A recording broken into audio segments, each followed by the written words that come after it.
শহীদ বুদ্ধিজীবী দিবসে মিরপুরের শহীদ বুদ্ধিজীবী সমাধিস্থলে শ্রদ্ধা জানান বিভিন্ন রাজনৈতিক দলের নেতারা। এ সময় তারা বলেন, দেশকে সঠিক পথে পরিচালিত করতে তরুণদের সামনে সত্য ইতিহাস তুলে ধরতে হবে।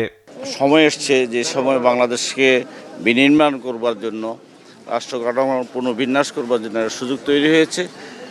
এই সুযোগটা কাজে যদি লাগাতে পারি, আমরা মুক্তিযুদ্ধের মধ্য দিয়ে যে প্রত্যাশিত বাংলাদেশ যেটি আমরা গড়ে তুলতে পারিনি, সেটিকে এই সময়ে এসে গড়ে তুলবার একটা সুযোগ তৈরি হবে। জনগণ যাকে ভোট দিয়ে পার্লামেন্টে পাঠাবে তাদের নেতৃত্বে আমরা থাকবো আগামী 5 বছর। এই প্রতিজ্ঞা যদি আমরা নিতে পারি এবং তারপরে আবার নির্বাচনের মাধ্যমে সরকার পরিবর্তন হবে, যদি এই পদ্ধতিটা আমরা স্টাবলিশ করতে পারি, তাহলে গণতন্ত্রের মধ্য দিয়ে আজকের এই দেশটা সামনের দিকে এগিয়ে যাবে।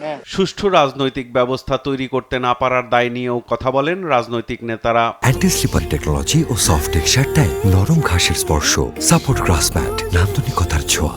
কারণ রাজনীতি হয়ে গেছে প্রতিহিংসা। এই প্রতিহিংসার রাজনীতির কারণে এখানটায় বাংলাদেশে এই সমস্যা, এই সংকট থাকবে। যতক্ষণ পর্যন্ত এই প্রতিহিংসাটাকে আমরা নির্মূল না করতে পারবো, রাজনীতিটাকে বাদ প্রতিবাদের জায়গায় না নিয়ে যেতে পারবো, তখন পর্যন্ত এই সমস্যা থাকবেই। যদি সরকার আগামী নির্বাচনে জাতীয় পার্টির 14 দল ফ্যাসিবাদের দোসরদেরকে জায়গা দেয়, তাহলে এই সরকারের বিরুদ্ধে আমরা আন্দোলন করে তুলব। সমাধিস্থলে শ্রদ্ধা নিবেদন করে সাংবাদিকদের সঙ্গে কথা বলেন এনসিপির আহ্বায়ক নাহিদ ইসলাম।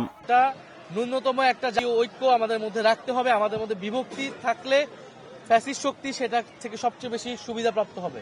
ফলে আমরা চাই যে নির্বাচনের সুষ্ঠু পরিবেশ বজায় রেখে গণতন্ত্রের যাত্রা, সেই যাত্রাকে অব্যাহত রাখতে চাই। সব বাধা দূর করে গণতন্ত্র প্রতিষ্ঠা করা হবে বলে জানান বিএনপির স্থায়ী কমিটির সদস্য ডক্টর আব্দুল মঈন খান।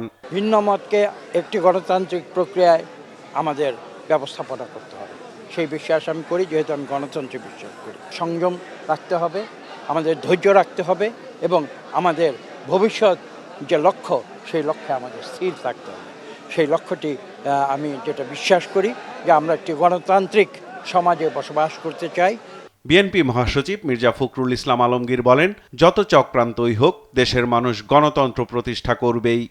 সমস্ত চক্রান্তকে ব্যর্থ করে দিয়ে এই দেশের মানুষ তাদের গণতান্ত্রিক যে অধিকার, সেই অধিকারকে প্রতিষ্ঠা করবে এবং আমরা বিশ্বাস করি যে যথাসময়ে সঠিক সময়ে নির্বাচন অনুষ্ঠানের মধ্যে দিয়ে গণতান্ত্রিক অগ্রযাত্রা অব্যাহত। সাইফুল রিপন, দেশ টিভি, ঢাকা।